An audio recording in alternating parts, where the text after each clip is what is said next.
Okay, so yeah, thank you, Michael, for joining us for this brief interview, which will last only 3 hours. So thank you for joining us and sparing your time. So I'm gonna go with one easy question for the beginning. What's easier to understand for you, social media algorithm or Shane McGowan singing? I think Shane McGowan's singing.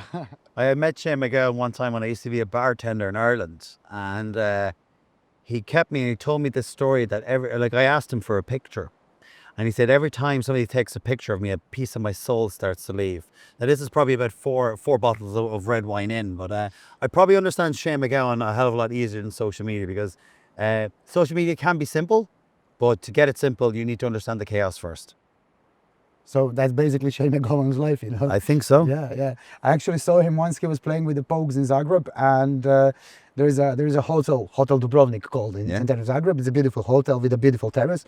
And now there was a band singing. There was the band sitting down, and everybody had, like a decent bottle of champagne with a glass spike spider. He had, and there was Shane sitting down, and there was like a 3 deciliter glass full of gin, and a bottle of gin by him.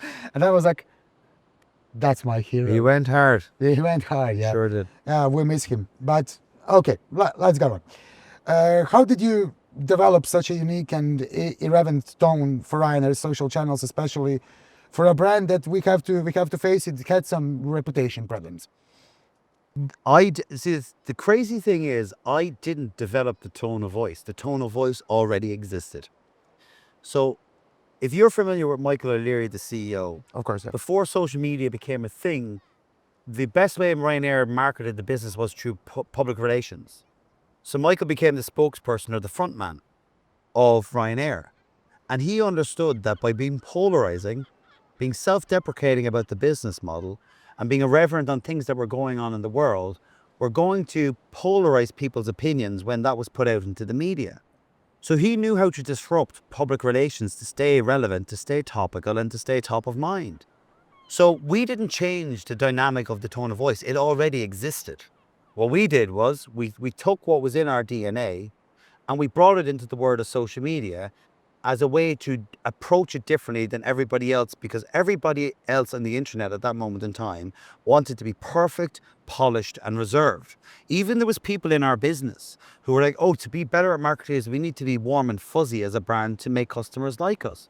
But to your point about the friction for us was caused by people not understanding the product. Yes, Ryanair had a couple of kind of difficulties, but so did every other business. But the problem was people didn't understand the product. So the expectations versus understanding the product was too big of a gap. So all we did was, we did what Michael did for years. He spoke about the product in the best way. We are a point-to-point airline. We get you from A to B for the lowest cost for the cheapest amount. You have a seat and a small bag. Everything else is extra. And if you don't understand, read the terms and conditions. But the funny thing is, for efficiencies, time, network, and as an airline compared to others, it was up there with the best. But there was a perception in marketing, because it almost like Ryanair became this meme and culture. Like you talk to your friend and you go, I see you got a nice colour. Where did you go on holidays? I was in Malaga for 3 weeks. Who'd you fly with? Ryanair. The default every time is, I roll the eyebrows up, fly Ryanair, because people created that culture because the friction around not understanding the product. So we took the tone of voice that was there and we brought it into social. We found a way to use it to change people's minds to understand the product. And it made people hate Ryanair a little less. Yeah, because it's actually just communicating what it is, It's like, it's very basic in its nature. It's just saying what there is. Like, we are this and we do things like this. And that's it. Like most brands, people talk about, you need to be authentic on the internet. Like, what the fuck does that mean? In simple terms, being authentic is who you are and what you say you are aligned. Yes. But most brands are what we are and what we say we are very different. And people are not stupid. They smell bullshit a mile away. Yeah. So if you just be more honest, even though it mightn't necessarily make you look perfect, people are okay with not being perfect once they understand the transaction of what you give versus what they pay. That's because we are all imperfect in our own way. We sure are. Next question. It is a part of actual this question. I think that you've answered, but we can maybe put it in a sentence or two. Sure. How much of the Ryanair content was spontaneous and versus planned? 50-50. All right. So we would have built our team to have two kind of like tribes or two hubs. One was reactive and community. Does what it says in the tin. They were the people who jumped on things that were happening in the world, news cycles, politics, sport, people who were commenting and trying to complain. They took care of half the work. The other half was always on, which was pre-planned, pre-produced, scripted content based on teaching people about the operating model.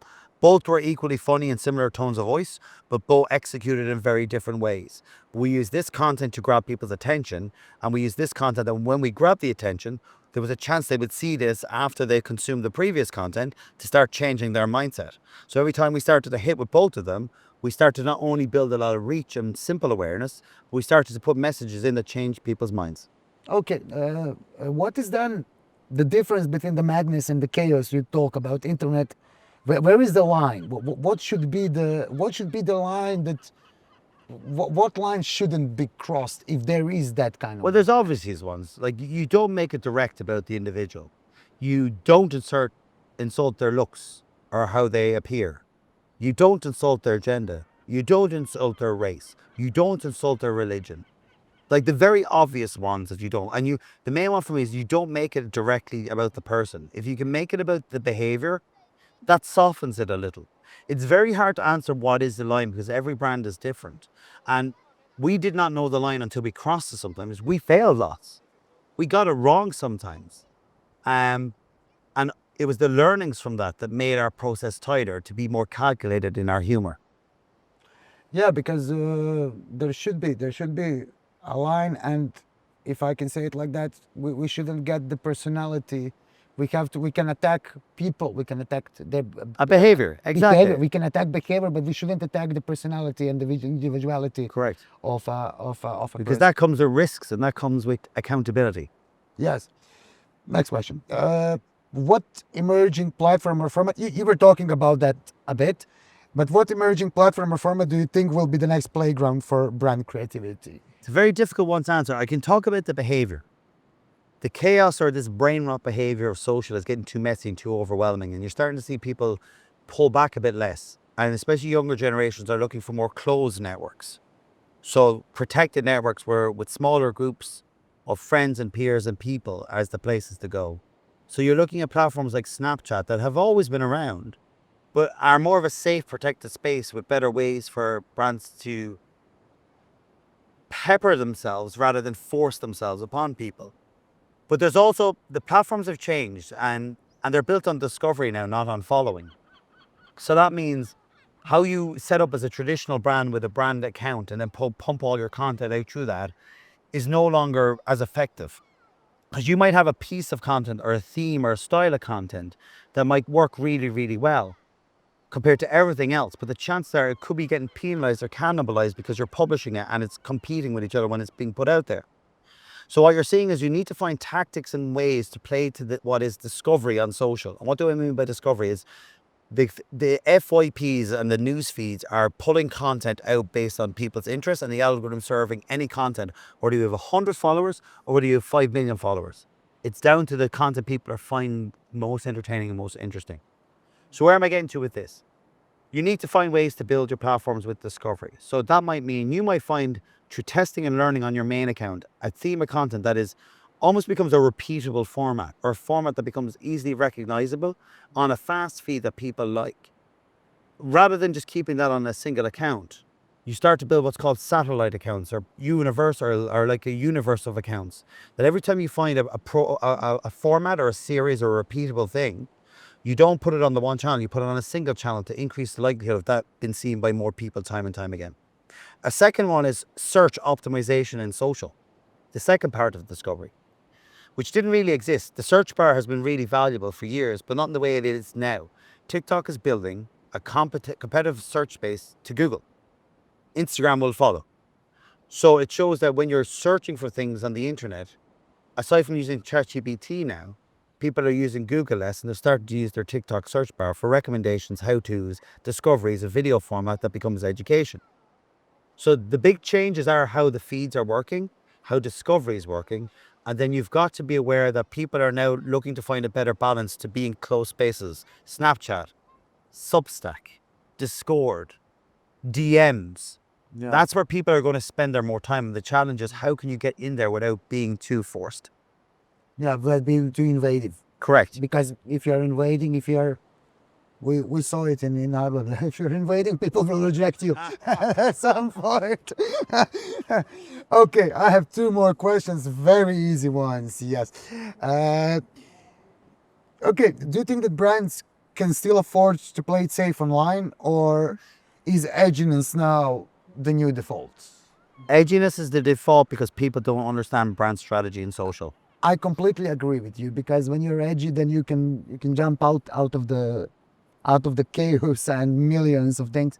What you said during your lecture about Canva, that really struck me, because now today everybody is being a big social media manager just by doing auto Canva. I mean, if you're not a designer, if you use Canva, in my job, we have a big problem today with all the videographers, some which have taken the jobs from people who are actually, because it's overloaded. The market is overloaded by people, and then brands use a guy who can edit, direct, write, and then you have just a bunch of noise without some quality content. And it's really interesting because you see people, the word trends on social is used. So a TikTok trend is a sound or a piece of music that people use and repeat.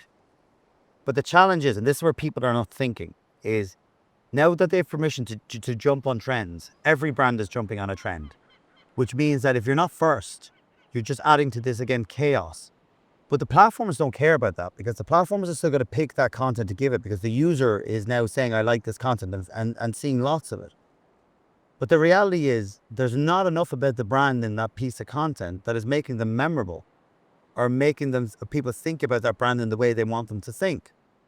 And if you have a person scrolling all the time through that, imagine you went out to do a vox pop and you went out in the street and say Duolingo, the bird who died a few months ago. Everybody was commenting, making videos.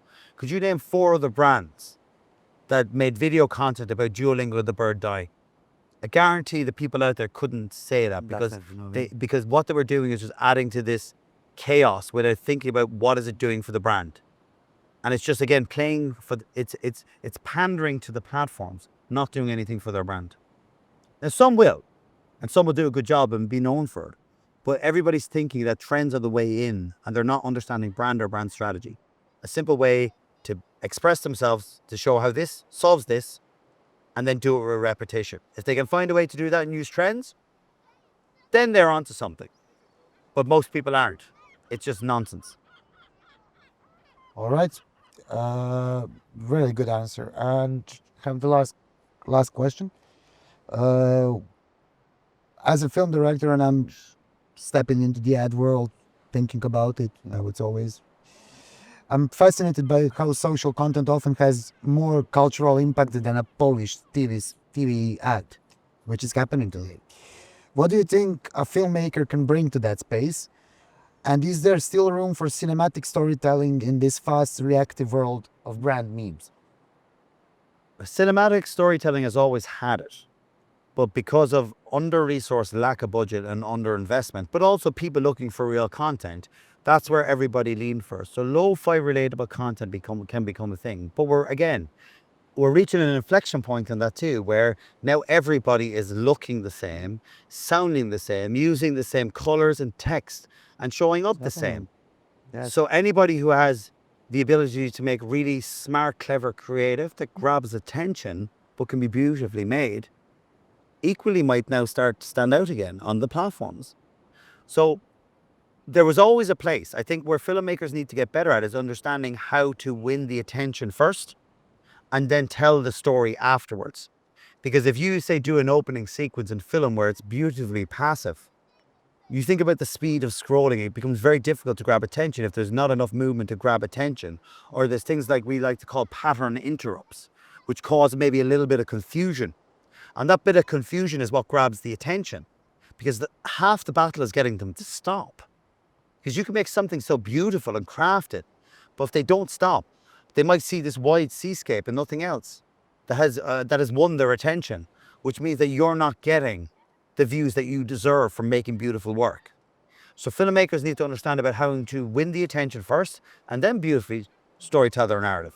And it doesn't have to be so brain rot style or so triggering and so chaotic. I agree with you. I think that's the problem because everything is like, just no, we have to. San Pellegrino did a beautiful social media campaign. I mean, okay, of course, their budget allows them to use Sopranos actors, but Sopranos actors, they have a shipping of the San Pellegrino, and you're in. Yeah, characters help though, because again, they're familiar. So you think about what I said about winning attention. By having a familiar character is what won the attention. But if you have nothing and nothing that's familiar and, can earn that attention or hook people in, you're not going to get. And so San Pellegrino could have got that very wrong by if they went through, say, the story arc of TV or cinema, where they started and they built up to a climax to the end, it was more passive. The Sopranos mightn't have been seen until like 10 seconds in. It could have been this street scene where the car, this beautiful Cadillac or something, was slowly driving up the road. That took about 3 or 4 seconds. It was a nice car, but just wasn't enough to win the attention. The attention was probably won by seeing the two characters immediately going, hey, I know those guys, so I stop. And now you have them. Yeah, you have Christian Moltisanti in the frame, you're going to see it. Yes. Watch. Thank you very much. It was a nice talk. I appreciate it. I enjoyed it. Thank you. Cheers. Cut it out.